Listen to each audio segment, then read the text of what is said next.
art newspaper is perhaps the most widely read arts journal, I think, and for many, certainly an invaluable source of information about the art world. And as the founder of the arts newspaper, you must be very proud of this success. Well, of course I am.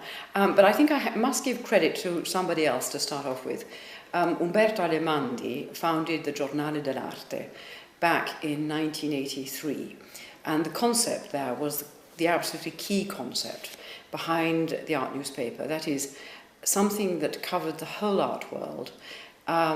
Previously, the art world was only covered by separate sections. So there was the art historians, there were the old art historians, and the modern art historians, there were the archaeologists, and there were the restorers, and everybody was doing their own thing separately, but nobody was looking at the whole picture. And the Giornale dell'Arte covered the whole thing. It also covered the art trade, but separately from the rest of it. Now, that was very important because the concept has always been, and I've absolutely kept this rigidly, that you cover the art market, but you absolutely do not allow art market considerations subtly to influence what you write about in the rest of the paper. It's rather like, an ordinary daily newspaper. It has economic news and it has political news. We have political news and economic news because we aim to be like a real newspaper. In fact, we say we are the art world's International Herald Tribune, for example. Yeah. How many people read the art newspaper? Well, we have 15,000 subscribers, but we also know from all the various studies that we've done of our readership that at least 3 people read each copy. So multiply that by, we get up to 45,000 readers minimum. And then, of course, we do our daily papers during the big art fairs, and those get handed out, 35,000 copies in a few days. That's quite an effort to put out a daily newspaper. How many people work on the daily? We shift practically our whole editorial team down to Basel or Miami, and then we do Frieze as well. We always work completely independent of the fairs, but they very kindly let us have a space, because you have to have a space there, because you stay up all night doing it. I said to one of my older journalists, I said, "My dear, we're too old for this. It's the sort of ugliness cure of this. It's so tiring." But the exciting thing about it is that you are living among the art market at that moment, and so you learn a lot, which you take away for the rest of the year. How many correspondents do you have worldwide? I have about 15 correspondents around the world, but I also have a big team of journalists in London, and we have 5 or 6. And then we have some people who work practically full-time for us. We have 3 journalists in New York, for example, and a separate office in New York. It's an expensive operation to do this. We make a profit, but we don't make a large profit. Let's go back to the early days of the art newspaper. Yes. Can you tell us a little bit about your background, perhaps first, and then the reason why you founded the art newspaper? Well, what happened was this. I'm an art historian. I studied history at Oxford and then art history at the Courtauld Institute. And I then became a curator at the Victoria and Albert Museum, specializing in medieval and Renaissance.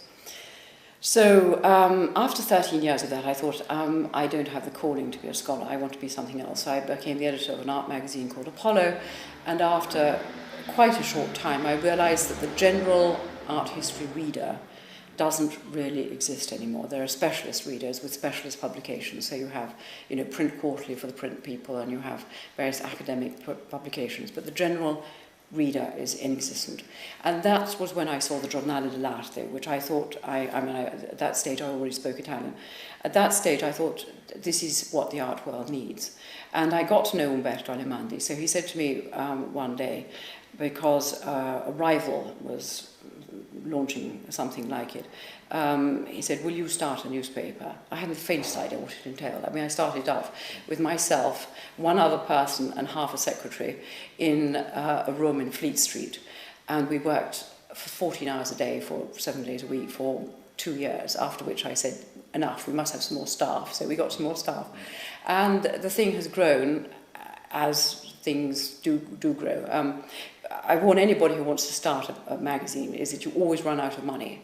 You budget for 2 years, and at the end of 2 years you have run out of money. So at that point you either close down and lose the money, or in some way or other you keep going. And fortunately, I had people who were prepared to keep going with you know, we cut salaries and so on. We kept going, and we were financed by Umberto Alemandi, and very generously, and they didn't pull the plug on us. So I mean, their patience has been rewarded. Yeah, yeah. Have there been other crises during that time? Just the occasional person who's got angry with us and has wanted to take us to court. That's a very Anglo-Saxon thing. The English, and particularly the Americans, are very litigious. I think no very great crises. I think that what we have learnt is that you have to have specialist journalists in each country. You can't write about Russia from outside Russia. You have to have somebody inside there who knows about it. But paradoxically, quite often it mustn't be a Russian, because they're too close to it, and so they want to report things that just look provincial to the people outside. You have to have direct experience, but be detached. Success or highlights during the time, during the beginning? Well, I think that we've won various journalism prizes, and something that the current team are very proud of, because I'm now the group editorial director, I'm not the editor for the last 3 years, is that for the last 2 years, the Art newspaper has been the only specialist newspaper or magazine to be shortlisted for one of the major press awards given at the British Press Awards, which is, you know, where journalists normally from the Financial Times, from the Times, get these awards. And that's a real accolade, the moment at which you realise that the big newspapers are taking you seriously as a source of information.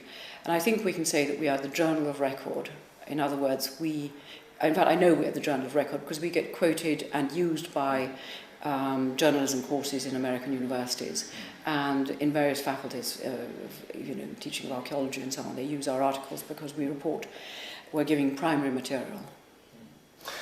I think you're also known for speaking a clear language. And it's also important for you. Well, that's my particular obsession, because at Oxford University, the thing they teach you, whatever subject you're studying, is that it is more difficult, but more important, to speak clearly.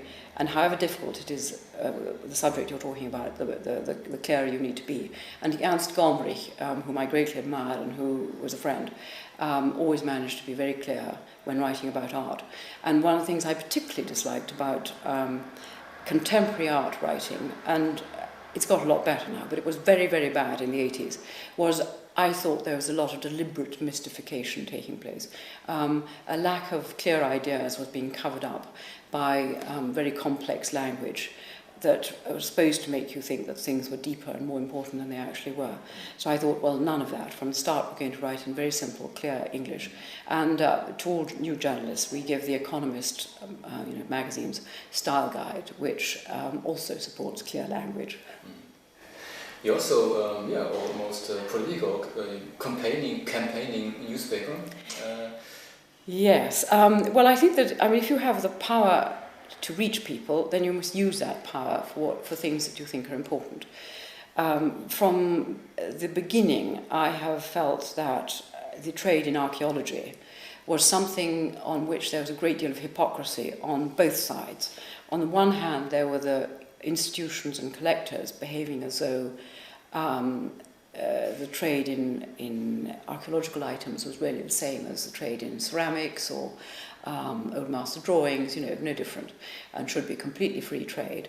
And on the other hand, there are the countries that are rich with archaeological goods, like Greece and Italy and so on, who pretend that they can somehow or other control what happens to and protect what is happening to their archaeological goods. And these two positions were quite clearly completely unrealistic. On that one hand, people were buying items which gave us their provenance, Switzerland. Well, very strange, 3rd century BC Greek object, provenance Switzerland? I don't think so. There was a memorable court case in a New York court which said, you know, giving Switzerland as a provenance is no good. And at that point, things began to turn. At the same time, and unfortunately, I haven't seen a greater realism developing among the source countries. They still believe that by having laws that say everything that belongs under the ground belongs to the state will somehow protect what is there. And we know that it doesn't. And their readiness to re-examine these laws is not at all apparent. So anyway, to go back to the campaigning side of things, we've pointed this out. We have both sides of the argument, and we currently have a journalist who sits in at the trial of Marion True, who is the former Getty curator, who is being tried in absentia in Rome for having acquired works of art.